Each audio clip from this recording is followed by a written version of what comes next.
Well, hi, I'm Rick Reiff, and welcome to Inside OC. The county's Republican Party chairman declares war on public employee unions. High principle or plain crazy? And why won't a judge let the ex-OC sheriff go to Haiti if he just wants to help out the earthquake-ravaged island nation? Well, we'll discuss on Consider This. But first, the future of the county fairgrounds. The state of California, sinking in red ink and desperate for cash, tried putting a bunch of state-owned properties on the sales block, places like San Quentin and the L.A. Coliseum.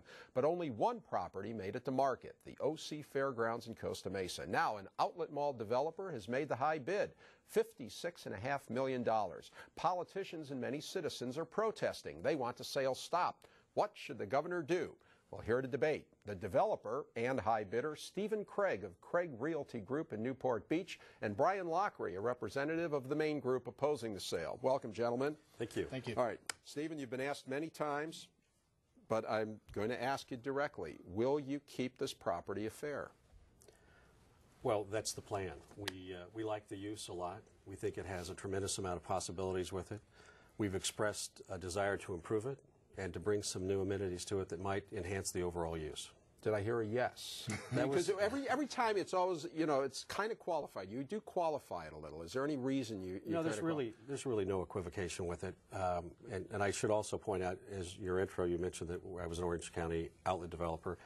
We do develop outlets. I've done a lot of that over the last 25 years.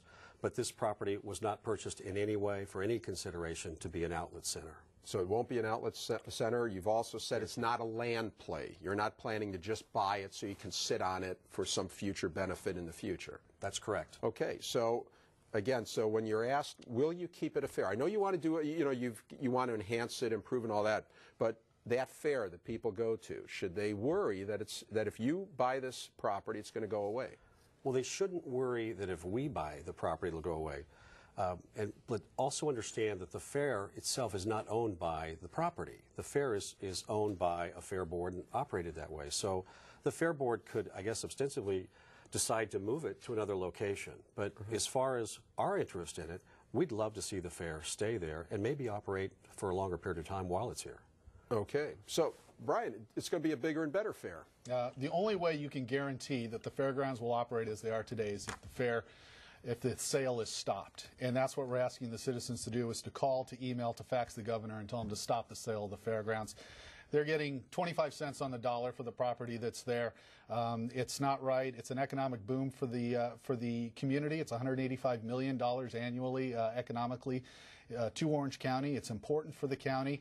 It's a moneymaker for the state, and it makes no sense for the state to be selling real estate at the bottom of the market. And I want to get with Steven and both of you this idea that you just brought up, that they're getting it on the cheap. You know, the state selling, is selling it too cheaply. But first, why is there a guarantee that if the state keeps it, it'll be a fair? The state's got financial problems. What if the fair starts losing money? I mean, what guarantee is there that it'll stay a fair if the state keeps the property? Whatever happens, at minimum, there will be public transparency. The board is public.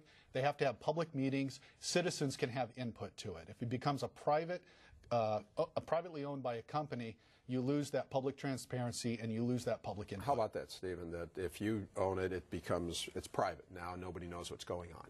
You know, I might not have been able to answer that question 2 weeks ago, but I've been amazed by the number of phone calls I've gotten from people who have ideas that they'd like to put there.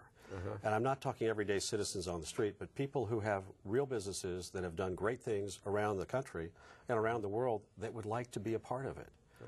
And they could get nowhere with the current situation with a government entity controlled by 2 or 3 different factions trying to run this facility. I think the privatization is really the issue that should be talked about, and I think the private enterprise does much better than government. And I want to get right back to you on that, but first let's talk about that issue about the price, okay? Because you're a real estate guy, and right now there's a whole argument. You sell it one time and you get the money, and it's only a drop in the bucket anyway compared to the billions that the state's in the red, and it's gone, and they're selling at the wrong time. Real estate right now, you're paying about what, $350,000 an acre, and other properties, comparable properties that have no restrictions on them, are going for $1 million an acre. You know, so is this a bad time for the state to be selling? Are they selling low? Well, you said the key word. You said with no restrictions. this property has significant restrictions, and with a commitment to keep a fair and some of the other operations that are there, this is probably the highest and best use and value for that. If it were completely unencumbered, if it were vacant land that could be developed for homes or offices or retail of some sort, it might be worth $170 or $180 million. Okay. But that's theory. Do you have any intent to try to change the zoning? None whatsoever. Okay, and then you did make the point about efficiency. Explain, because what you guys are paying, the amount of money that you're paying, $56 million. Anybody who pencils this out knows that, my gosh, for what this thing's turning right now, $1 million a year or whatever, there's no way you can justify it. Can you actually improve the efficiency of the fair? Well, I think that we can find people to bring ideas to place and bring them to bear that brings in greater levels of revenue. I think that we can also operate much more efficiently, and I'll give you an example. If you look at the roster of people that work there, you have a receptionist, you have a person who opens the mail, you have a person that delivers the mail. In this wonderful age of high tech with email, we have 3 people that could be really comprised of 1 person. So, Brian, how about that? This is a way for the state's padding the payroll. Did you know that? I mean, do you dispute that there's somebody who's on the payroll to open mail? I don't know the details of who is doing what in the office, but I do know that we have enough development in this county. We don't have any fairgrounds, and Orange County is being asked to sacrifice our fairgrounds where nowhere else in the state they're being asked to sacrifice that. That is simply not right. Orange County is already a donor county. We give more to Sacramento than we ever get in return. Now we're asked to sacrifice our fairgrounds for yet another development. It just doesn't seem right. Okay, and that anger you're expressing right now ties into this, because some folks opposing the sale are now directing their anger towards the OC Fair Board, and they've delivered an ultimatum. Here's David Nazar. The feud began last year with the announcement that the state wanted to sell the Orange County Fairgrounds to ease California's financial crisis. In January, the winning bidder for the fairgrounds was a Newport Beach real estate company. All the while, angry protesters, various grassroots organizations, and some local and state politicians vehemently opposed the sale. And now this, a recent meeting where protesters demand OC Fair Board members contact the governor and stop the sale or resign from their position on the nonprofit corporation they formed. I think that there are board members who have violated their public trust and would do well to step down. I feel that they should resign because their #1 public trust was to steward this fairgrounds, and they failed in that miserably. They need to resign. They need to work for the citizens of Orange County. You know, the board works for us. There should be public servants of the people of Orange County and the citizens of Costa Mesa. At issue, what has always been at issue for these folks. Why have state officials sell off the property when it has more than 20,000 other pieces of California real estate it could sell to make money? Also, continue to operate the fairgrounds, fair, farm, equestrian center, swap meet, and all. And don't allow Craig Realty Group in Newport Beach to buy the land, making the future uncertain for the Orange County Fair. Fair Board Chair Christina Dodge declined our request for an interview both before and after this meeting to talk about some of the issues concerning the residents opposed to the sale. If you take a position of public trust, then you are accountable to the public.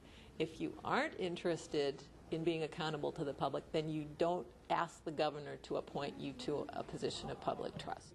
Are you disappointed that the board would not answer your questions today? Or our questions, for that matter? I'm not exactly disappointed because they don't answer questions. In Costa Mesa, David Nazar reporting. Now, Stephen, when you see that kind of opposition, why go through this? You know you're going to be facing opposition from politicians every step of the way. They're going to try to restrict anything that you want to do. Why are you putting yourself in this? I think Dwight and I really felt that we'd be a great fit with the city. And Dwight Manley is your partner in this. Exactly. Yeah. And we both have the same intentions. We both have pretty creative ideas of how to make things better. We've had great success in the private sector. And we thought we could bring to bear some of our experiences to improve this fair, improve the property from the standpoint of how it's operated and the number of venues that are operated there. Okay, Brian, I did want to ask you, your effort's an organized one, right? And you're yes. paid, right? I mean, are you a paid consultant to this group? We are, but the organization, the Orange County Fairgrounds Preservation Society, is made up of local residents, equestrian community, local businesses, and they have banded together And yes, we have communications consultant and legal consultants to help direct us. Jeff Teller, who operates the swap meet, is he the main financial guy behind this? He is one. He is one of many that are helping to fund this, because the important thing is that the governor stopped the sale, because selling public property for 25 cents on the dollar isn't right. Okay, Brian, you get the last word. Gentlemen, thanks for coming on and so having it out. It's going to be an interesting thing to watch as it unfolds. And we don't know at this point what the governor's going to do, but he has a tough decision to make. The OC Insider is next, and then more drama in the ex-Sheriff Corona case.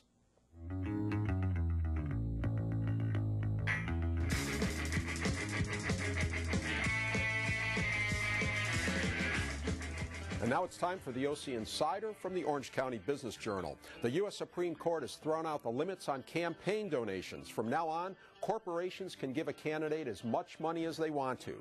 For that, in part, you can thank or vilify the Lincoln Club. The conservative Orange County group was a major financial backer of Hillary the Movie, which was essentially a campaign donation for the Repubs bashing then presidential candidate Hillary Clinton. So the Federal Election Commission stopped the film from being advertised. That's when the film's producer cried foul, took the case all the way to the Supreme Court, and wound up knocking the smithereens out of the McCain-Feingold spending limits. Well, Craig Monte, the FBI informant who spied on local mosques, has now sued the FBI for $10 million, saying the agency imperiled his life. Monte says radical Muslims ordered a fatwa or hit against him. Monte also alleges he was targeted by the Roman Mafia, the Mexican Mafia, and white supremacists. The FBI says it will make its response in court. Oh, and our David Nazar, he just won a Golden Mike for his coverage of the Monte controversy. Well, SoCal's greatest rivalry lives on, and if the Broadcom stock fraud case were a football game, you'd scored a big win for UCLA and a loss for USC. All federal charges against top executives of the Irvine-based computer chip maker were dismissed. Two of those execs, Broadcom co-founders Henry Samueli, he's in the middle of the picture, and Henry Nicholas, he's on the right, they're Bruins. The judge in the case, Cormac Carney, he's on the left. Well, he was even a UCLA football star.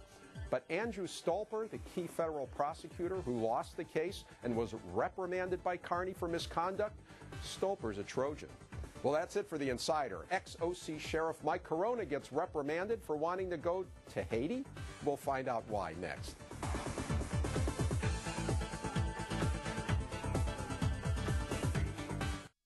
And joining me on this edition of Consider This, journalist Will Swaim, Democrat and lawyer Geraldine Ly, and Republican pollster Adam Probolsky. Welcome all. Thank you. Thanks, Rick. Well, Adam, you're a lieutenant of Scott Baugh, the chairman of the Republican Party in Orange County, and he has thrown down the gauntlet. He basically is saying that with if the party's going to stand for something, it can't take money from these public employee unions. They're bankrupting governments, and if any Republican candidate from here on out takes money from a public employee union, they won't get the party's endorsement.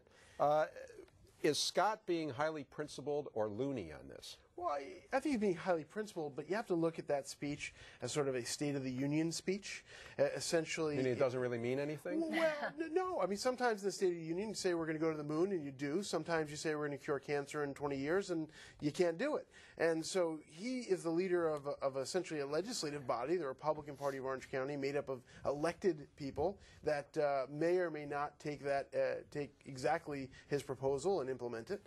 And so you got to kind of think of it in broad strokes. I love the fact that you said you think he's being principled. He might be loony.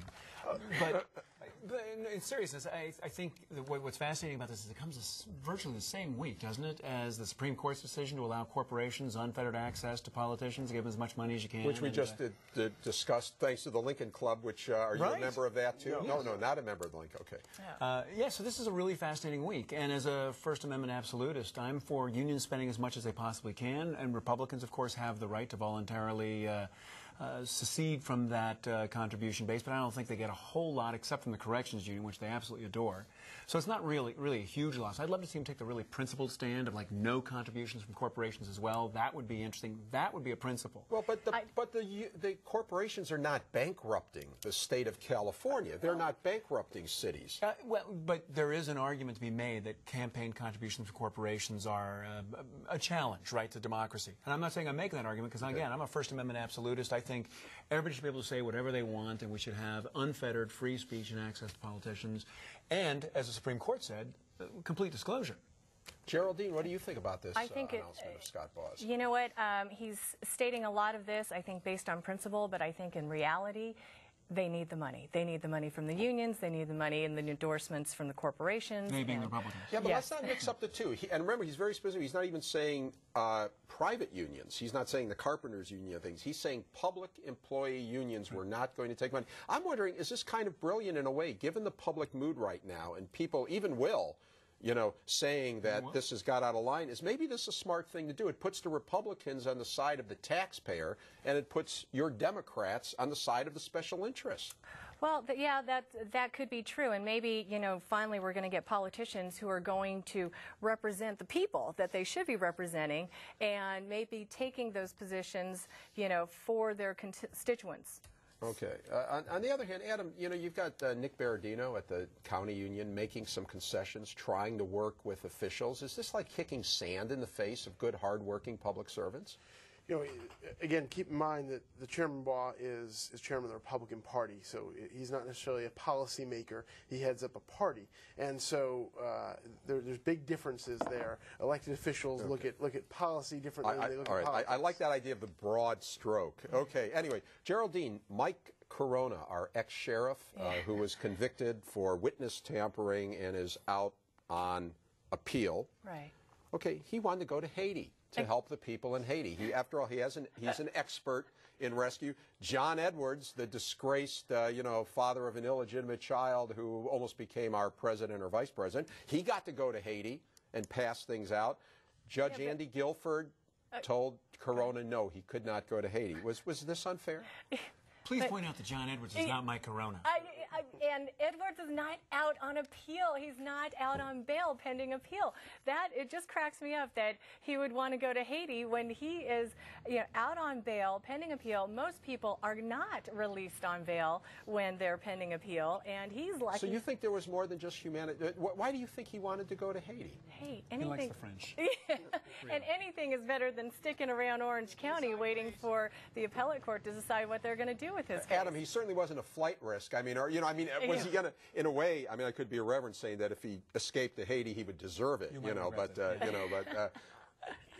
I have never seen personally the ugly side of Mike Corona that's put out there through court documents and things. So every time I ever interacted with him, he was a prayerful man, a very religious man. And so if this is just kind of a continuation of that, it doesn't surprise me at all. In a way, couldn't that just be considered community service? Have him do a little community service while he's out. I don't think it's a penalty he's facing. He's facing, 5 years in prison, right? And I did actually get to interact with the man up close, and I agree with you. He's a charismatic, kind, decent sort of fellow. But the documents don't seem to lie, and the reports of people inside the Sheriff's Department don't lie. This is a very dangerous guy. We do not want this guy in Haiti. I feel very, very badly for the Haitians, and I feel badly for our country. This might be the guy who's representing us down there. Hey, Haiti, we're sending you our criminals now. You said John Edwards was not Mike Corona. If you did a popularity contest among those people that knew both men, do you think that I'm suspecting Corona might come out higher than Fortunately for us, since the 8th grade, popularity not as important as the criminal justice system. Okay, and speaking of the criminal justice system and the continuing soap opera of the Corona case, Don Heidel, who was Mike Corona's, one of his top lieutenants, who turned on him, wore the wire, and basically was instrumental in the conviction of Mike Corona. It appears he will not do any jail time. He's cooperated, and he was convicted on a tax evasion charge. Is this justice? I got to say, this is, I think for almost any adult, this is a really uncomfortable kind of issue. Adam and I were talking about this before. Do you really want to honor a guy like Heidel who, after all, participated in this enterprise, knew all about it intimately, that the enterprise with Corona and the Sheriff's Department and everything was going on in there, knew all this stuff, and then turned on his friend. There's a part of, I don't know, maybe I'm nuts about this, but, you know, turning in your friends is a really weird sort of thing, and it makes me feel very uncomfortable. Having said that, maybe we should honor him, and we should celebrate him and let him go to Haiti. And we should say, in case we haven't, that the whole case about Corona was about public corruption. Correct. And that's what has led to everything we're talking about here. And Geraldine, you're the attorney here. What do you think? You tell us, is this the way the law works? Well, we have informants all the time. We have informants in cases. You know, we have undercover officers. So, you know, whether or not it's, you know, morally acceptable, you know, it is legally acceptable, and we can do that kind of stuff. And I think, you know, the appellate court has been the federal court has been very lenient on Heidel because he has cooperated so much with the government in bringing down the bigger corrupter, which would be Mike Corona. Adam, you're shaking your head. I am not a Heidel defender. I think I maybe met the man once, if ever. But this is a case of prosecutors compelling testimony, compelling Heidel to wear a wire on his friend because they were digging through his dirty laundry and found a little problem with his taxes. This is not a guy who is out there flagrantly breaking the law. This is prosecutors kind of using that screw to So it is appropriate that he does community service or whatever, which appears to be what's going to happen Sure, here. I mean, it's inappropriate, the prosecutors, the way they operate, federal prosecutors. And $40,000. Adam, continuing fallout and some of it being heard here in Orange County with the Scott Brown victory in Massachusetts, where now a Republican scored a huge upset and is occupying the Senate seat that was held by Ted Kennedy. I mean, you know, this is, poor Geraldine, she's still sitting down, but I'm sure, you know, anyway. So, you know, here in Orange County, Van Tran, who wants to run for Congress against Loretta Sanchez, sends out a press release. This is the first nail in the coffin of Loretta Sanchez. Barbara Boxer now, our senator, a Democrat, liberal Democrat, aligns herself with conservative Jim Bunning in Congress and fringe libertarian Ron Paul, calling for no renomination of Ben Bernanke. And people are saying these are Democrats responding to what happened. It's very true. They are making odd moves in order to protect themselves. Things have gotten so bad economically in this country, and people are so dissatisfied with Congress and their legislatures that Democrats are on the run, and they're looking for opportunities. They are looking for ways that they can reingratiate themselves. An off-year election. An off-year election. Remember that the Gingrich-led Republicans won in '94, right? And then what happened after that? Oh, yes. Prosperity. The Democrats killed him. Clinton won re-election. This may just be a hiccup. It may not be, but let's not overestimate Scott Brown's importance just yet. Geraldine, do you think this might be a hiccup? Is this a hiccup and the Republicans are just a little too excited? Oh, I think they're just getting too excited. I don't think that this is that you can judge any sort of electoral race by what happened with Scott Brown. Really? But then it also happened in New Jersey. It happened in Virginia, where there were governors that went. They're going to win. The Republicans are going to win this November. They're going to win. There's no question of that. The question is how the economy fares after that. Okay, and Will, you get the last word. Thank you all. You can watch this show and past shows by going to koce.org and clicking on Inside OC. My guests have been Steven Craig, Brian Lochrie, Will Swaim, Geraldine Ly, and Adam Probolsky. Thanks for watching. I'll see you again Inside OC.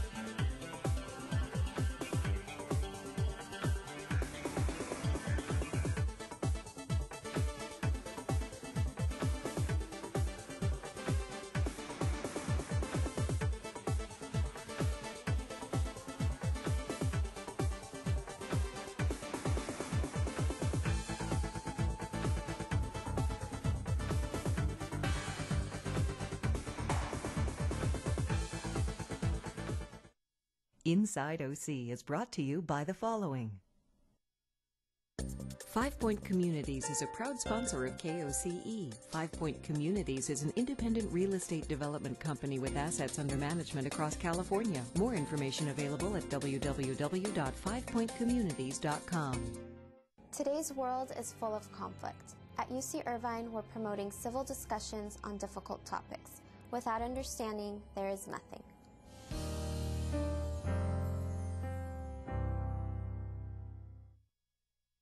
The city of Anaheim, founded in 1857, Anaheim is Orange County's original city and California's 10th largest city. Information on living, working, or visiting Anaheim is available at www.anaheim.net. As a professional driver, focus is the key. The same is true if you're a teenager learning to drive. Turn off your cell phone. Keep the talking to a minimum. Oh, and don't drive as fast as me. Your car doesn't have a parachute. The Auto Club, we're always with you.